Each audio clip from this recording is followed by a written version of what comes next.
Sir আপনি কেমন আছেন? আপনার অফিসে কি বিদ্যুৎ আছে না জেনারেটর চলতেছে? আমার অফিসে জেনারেটর চলে না বিদ্যুৎ চলে সেটা দেখার বিষয় আপনার না। আপনি কোন অভিযোগ নিয়ে আইছেন সেটা বলেন। আপনাদের বিদ্যুৎ অফিসের লোকেদের অনেক অভিযোগ, দিন নাই রাত নাই কারেন্ট থাকে না। কয়টা অভিযোগের কথা বলবো? আপনি শান্ত হইয়া বসেন, তারপরে কথা বলেন। বাদ দেন আপনার শান্ত হওয়া। আপনারা কি শান্ত হওয়ার ভাব রাখছেন? আপনার মুসলমান ধর্মের লোক না অন্য ধর্মের লোক সেটা আগে বলেন। আপনি তো আমার ধর্ম নিয়ে প্রশ্ন করতে পারেন না, আমি যে কোনো ধর্মের হইতেই পারি। আপনি মুসলমান কিনা অন্য ধর্মের সেটা আমি বলতে পারি না। সন্ধ্যার নামাজ আইলেই আপনি কারেন্টটা বন্ধ করে দেন, কারেন্ট ছাড়া নামাজ পড়তে হয়। ভাই শুনেন, আমাদের কারেন্ট যতটুকু বরাদ্দ থাকে ততটুকুই দিতে পারি, এর বেশি দিতে পারি না। বাদ দেন আপনাদের বরাদ্দের কথা। 24 ঘন্টার ভিতরে 22 ঘন্টা আপনাদের কারেন্ট থাকে না।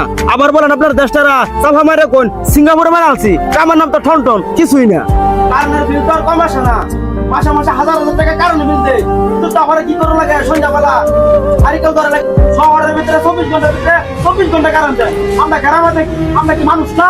কেন আপনার বাড়িতে কি আইবিএস নাই? আপনি আমার আবার আইপিএস এর কথা জিজ্ঞাসা করুন মিয়া। আপনি কি আমার বাড়ির মধ্যে আইপিএস কিনে দিয়েছিলেন মিয়া? ফাইজলামি শুরু করছেন। আপনি বেশি উত্তেজিত হয়ে গেছেন গা, একটু শান্ত হয়ে বসেন, আমার কথাগুলো মনোযোগ দিয়ে একটু শুনেন। ভাই শুনেন, আমাদের সাথে উল্টাপাল্টা কথা কইয়া লাভ নাই। আমাদের যতটুকু বরাদ্দ থাকে ততটুকুই দিবার চেষ্টা করি। এটা আপনাদের কিরম বরাদ্দ? গ্রামের মধ্যে 24 ঘন্টার মধ্যে 22 ঘন্টায় কারেন্ট দিবেন না, আর শহরের মধ্যে 24 ঘন্টার মধ্যে 24 ঘন্টায় কারেন্ট দিবেন। এবার কারেন্ট বিলটা আনতে যায়েন, যারা শহরে থাকে তারা মানুষ, আর আমরা গ্রামে থাকি, আমরা কি মশা আর মাছি নাকি? ভাই শুনেন, আমাদের সাথে রাগ করে কোনো লাভ নাই, কারণ আমাদের যতটুকু বরাদ্দ থাকে ততটুকুই আমরা দেই। শুনেন, একটা পরামর্শ দেই আমি, যতক্ষণ কারেন্ট না থাকবো ততক্ষণ হাত পাখা ব্যবহার করবেন, বুঝতে পারছেন? শহরের ভিতরে বদরুমে 24 ঘন্টা এসি চলে, আবার আপনি আমার যুক্তি দেন হাত পাকে ব্যবহার করবো লাগে না? ফাইজলামি শুরু করছেন আপনারা। আর আমরা গ্রামে থাকি, আঙ্গর 2 ঘন্টা কারেন্ট থাকে না, আমরা কি মানুষ না? আপনারা বুদ্ধি দিতে হবে না, গরমে মাথা মতো এমনি গরম আছে। আপনারা তো আইসা আমাদের কাছে অভিযোগ করতে পারেন, আমরা আমাদের দুঃখটা কাদের কাছে বলবো? আমরা পারতাছি না পাবলিকরে বুঝাইতে, আসি তো মূল জায়গায়, পাবলিকরে বুঝাবো কিভাবে? আপনাদের অফিসে আয় যদি কোনো সমাধান না পাই, তাহলে আপনাদের অফিসে আয় আমাদের লাভ কি? আচ্ছা, এই ব্যাপারে আমি কিছু বলতে পারবো না। এ পর্যন্ত হাজার হাজার রিপোর্ট আসে, আমি উপর মহলে পাঠাই দেই, তারা কি করে সেটা আমি বলতে পারবো না।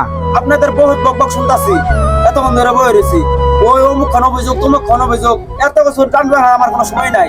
এই ঘরের ভিতরে কারণ আছে, আপনাদের তার মন আমার ঘর তো লয়ে যান, আমার কারেন্টের দরকার নাই। এই কারেন্ট থাকা অবস্থা আমার ঘরের ভিতরে বাতি জ্বালাই লাগে, কবি বাতি কেরাসিন জ্বালাই লাগে, তাহলে আমি কারেন্ট দিয়ে দোয়ার তুলসী পাতা করবো। আপনাদের কারেন্ট আজকের ভিতরে আমার ঘর তো তার মন হয়ে লয়ে যায়। কই দিলাম, এটা আমার শেষ কথা কই দিলাম। যদি আমি বাইরে আই আপনাদের ঘরের ভিতরে কারেন্টের তার আছে, কারেন্টের তার আমি এখন জ্বালাই দেবো দরকার বললে, আমার কারেন্টের কোনো দরকার নেই। পাবলিকের প্যারায় একবার শেষ হয়ে গেছি গা, অগর কৈফত দিতে দিতে জানটা বাড়ি গেছে গা। এবার মনে হয় চাকরিটা এই গরমের লেগা ছাই এই দিন লাগবো।